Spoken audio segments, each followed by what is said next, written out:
وما ارسلناک الا رحمتا للعالمین۔ یہ قرآن مجید فرقان حمید کی مشہور ترین آیت ہے، اور ہم نے تمہیں نہ بھیجا مگر رحمت سارے جہان کے لیے۔ تو یہ اللہ کے حبیب صلی اللہ علیہ وسلم کی عظیم شان کو بیان کیا گیا ہے کہ سرکار دو عالم صلی اللہ تعالیٰ علیہ وسلم تمام عالمین کے لیے رحمت ہے۔ یعنی سمجھانے کے لیے میں عرض کر دوں کہ اس عالم سے مراد صرف یہ دنیا نہیں ہے، جس طرح کہ اللہ رب العالمین ہے، تمام عالمین کا رب ہے، ایسے ہی اللہ کی عطا سے حضور اکرم صلی اللہ علیہ وسلم تمام عالمین کے لیے رحمت ہے۔ تمام عالمین کے لیے، جو زمین ہو، چاہے اوپر آسمان ہو، ستارے ہو، جو کچھ بھی ہو، چرند پرند حیوان بہائم، ہر چیز کے لیے آپ علیہ السلام رحمت ہے، حتیٰ کہ کفار کے لیے بھی رحمت ہے۔ اور کفار کے لیے رحمت کس اعتبار سے؟ کفار کے لیے آپ علیہ السلام اس اعتبار سے رحمت ہے کہ آپ علیہ السلام کے وجود مسعود کی بنا پر اللہ تبارک و تعالیٰ نے کافروں کو ایسے ہلاک نہیں کیا جس طرح کہ پچھلی امتوں کو ہلاک کر دیا جاتا تھا۔ اور خود فرمایا ما کان اللہ لیعذبہم وانت فیہم، کہ اللہ کیوں ان لوگوں کو عذاب دے گا جبکہ آپ ان کے بیچ میں موجود ہیں۔ تو حضور علیہ السلام آج بھی موجود ہیں، اپنے قبر منور میں ہیں، اللہ کی عطا سے جہاں چاہتے ہیں جاتے ہیں، آتے ہیں، سارے معاملات ہیں، لیکن آپ موجود ہیں۔ تو اس لیے اللہ کا وہ عذاب جو پچھلی قوموں پہ آتا تھا اور پوری کی پوری قوموں کو تہس نہس کر دیا کرتا تھا، آج وہ عذاب نہیں آتا۔ مثلا دیکھ لیں نا، موہنجو دڑو ہمارے یہاں پر ہے، سندھ میں ہے، لاڑکانہ کے قریب، اور کہتے ہیں کہ دنیا کی جدید سویلائزڈ یہ تہذیب تھی ہے، اس کے آثار آج موجود ہیں، لیکن آج وہ کہاں گئے؟ اس کے لوگ کہاں گئے؟ کدھر گئے وہ؟ ہڑپا ہے اور دنیا کے دیگر مقامات ہیں، وہ پورے کے پورے شہروں کے انسان غائب ہو چکے ہیں۔ لیکن آج ایسا نہیں ہو رہا۔ ہم میں سے بعض کی عمر 60 سال ہے، بعض کی عمر 65 سال ہے، بعض کی عمر کم ہے۔ ہم نے بچپن سے آج تک نہیں سنا کہ کسی قوم کو ایسے صفحہ ہستی سے مٹایا گیا ہو، اور نہ ہم سے پہلے، یعنی سرکار دو عالم صلی اللہ علیہ وسلم کے بعد سے لے کر ابھی تک کسی قوم پر ایسا عذاب نہیں آیا۔ جزوی طور پہ تو آیا، کلی طور پر جیسے سونامی آیا تھا تو وہ جزوی طور پہ آیا تھا، کلی طور پہ پورے ملک کو تباہ نہیں کیا گیا تھا، تھوڑے سے حصے کو کیا گیا تھا۔ تو بہرحال سرکار دو عالم صلی اللہ علیہ وسلم اس اعتبار سے کفار کے لیے بھی رحمت ہے۔ پھر آپ نے پرندوں کے بھی حقوق بیان فرمائے، درندوں کے بھی حقوق بیان فرمائے، جانوروں کے حقوق آپ نے بیان فرمائے، تو آپ ہر اعتبار سے ہر چیز کے لیے رحمت ہے۔ قل انما یوحی الی انما الہکم الہ واحد۔ اب پھر وہی پیغام واپس کہلوایا جا رہا ہے کہ آپ ان سے فرما دیجئے کہ مجھے تو یہی وحی ہوتی ہے کہ تمہارا خدا نہیں ہے مگر ایک اللہ۔ فَهَلْ أَنْتُمْ مُسْلِمُونَ، تو کیا تم مسلمان ہوتے ہو؟ کیا تم اسلام قبول کرتے ہو؟ یہ دعوت دی گئی ہے سب کو۔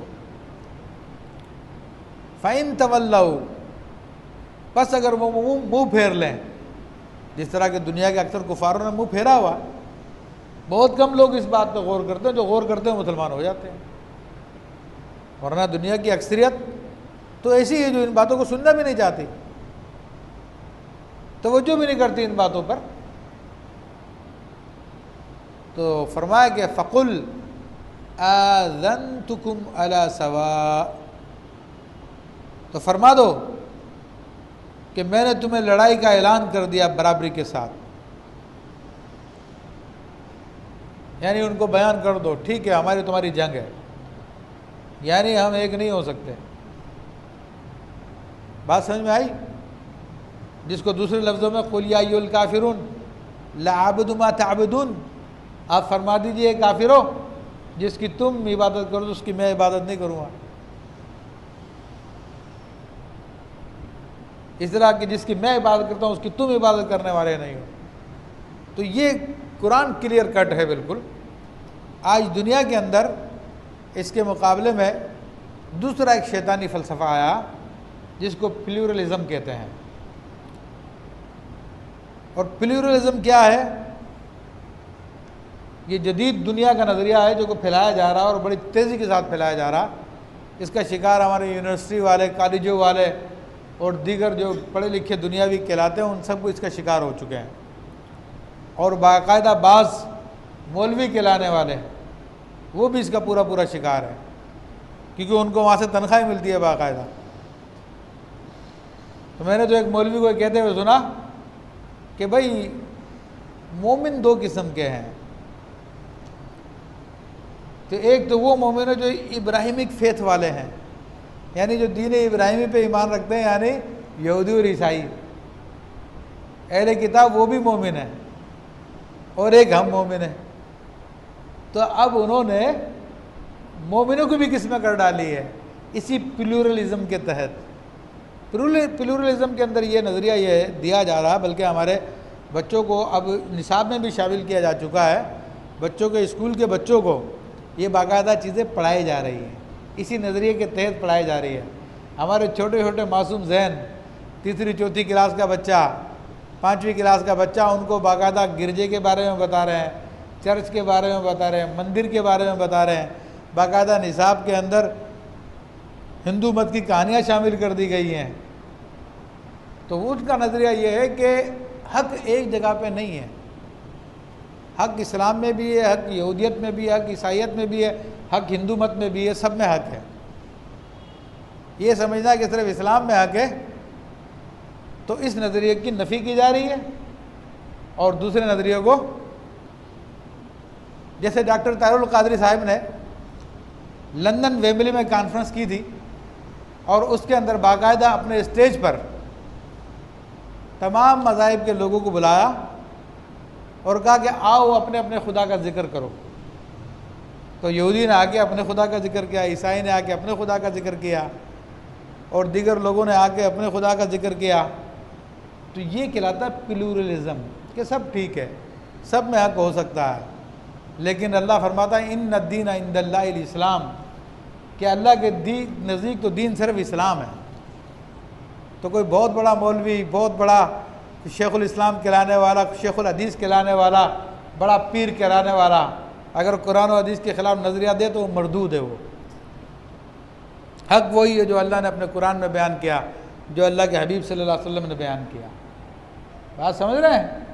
تو نام میں نے اس لیے لے دیا کیونکہ وہ بھی اس بات کو چھپاتے نہیں ہیں، تو اس لیے ہم نے بھی ان کا ذکر کر دیا. اگر چھپا کے کرتے تو شاید میں نام نہیں لیتا. اور ایمان کی جو قسمیں نکالی وہ بھی انہی کی نکالی ہوئی ہے. اسی طرح اور بہت سارے لوگ ہیں جو اس ٹیم میں شامل ہیں. اور پھر باقاعدہ اس کے لیے ملٹی پرپز چرچز بنائے گئے ہیں. وہ ایک طویل کہانی، لمبی کہانی ہے. تو اللہ تعالیٰ فرما رہا ہے کہ آپ ان سے آپ کہہ دیں کہ میں نے تم سے اعلان جنگ کر دیا. وَإِنْ أَدْرِي أَقَرِيبٌ أَمْ بَعِيدٌ مَا تُوعَدُونَ، اور پر میں کیا جانوں کہ پاس ہے یا دور ہے وہ جو تمہیں وعدہ دیا جاتا ہے. تو یہ بھی لوگوں سے فرما دیجئے. ادری کہتے ہیں اپنے قیاس کے ذریعے، اٹکل پچو کے ذریعے کوئی بات جاننے کو. تو اللہ کے نبی سے اعلان کروایا گیا تو اس کا مطلب یہ نہیں کہ اللہ کے نبی کو پتہ نہیں تھا. اللہ کے نبی کو وحی سے پتہ تھا، اللہ کے بتانے سے پتہ تھا.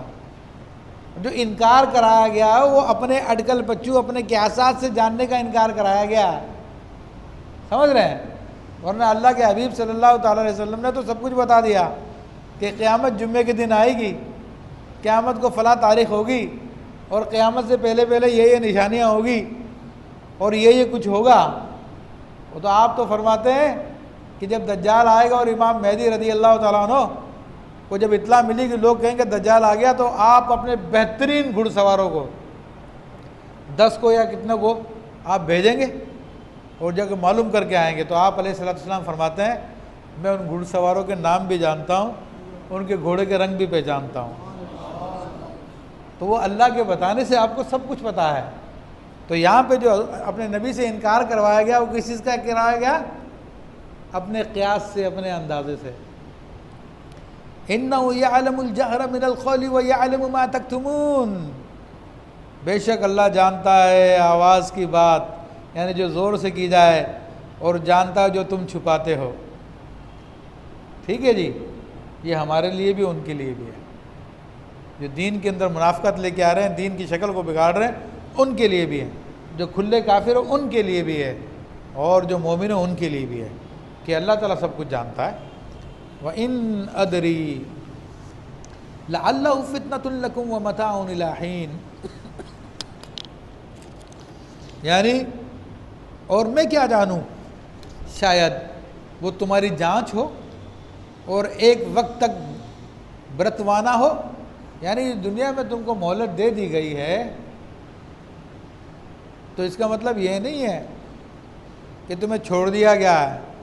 ارے تمہاری آزمائش کے لیے یہ تمہیں موقع دیا جا رہا، اب بھی بعد آ جاؤ، اور اللہ تعالیٰ نے تمہارا ٹائم مقرر کر دیا، اس لیے تمہیں چھوڑا ہوا ہے۔ ٹھیک ہے۔ قال رب احکم بالحق، تو نبی نے عرض کی اے میرے رب حق فیصلہ فرما دے۔ اللہ کے نبی نے دعا کر دی، اے اللہ تو ہمارے ان کے بیچ میں فیصلہ کر دے۔ وَرَبُّنَا الرَّحْمَنُ الْمُسْتَعَانُ عَلَىٰ مَا تَصِفُونَ، اور ہمارا رب رحمان ہی کی مدد درکار ہے ان باتوں پر جو تم بتاتے ہو۔ یعنی ایک کافر جو تم اللہ کے بارے میں باتیں کرتے ہو، دین کے بارے میں باتیں کرتے ہو، تو ہم اس میں اللہ کی مدد طلب کر رہے ہیں کہ اللہ تبارک و تعالیٰ ہی تمہارے مقابلے میں ہے۔